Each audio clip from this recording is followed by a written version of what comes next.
Mwanamke umemuoa, riziki inakuwa nyingi, inakuwa kubwa katika nyumba.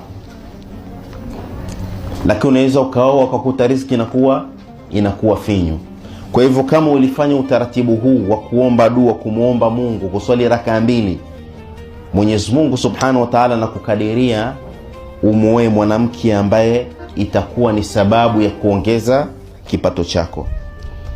Na katika wale ambao wanaogopa kuoa kwa sababu labda mambo magumu, maisha magumu, uchumi sio mzuri, Mtume sallallahu alaihi wa alihi anawafundisha ya kwamba kuoa vile vile inaweza kuwa ni sababu ya kuongeza kipato katika maisha ya mtu. Akasema ittakhidhul ahla au al-ahilla, oweni fa innahu arzaqu lakum, kwa hakika kuoa kutakuwa ni sababu ya kuongezea riziki. Wa a'dhamuhunna baraka.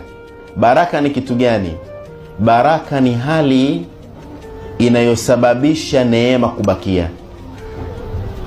Mtu anaweza akawa na pesa nyingi hazina baraka, kwa maana kwamba pesa hizo kinachofanyiwa hakionekani, hazina baraka.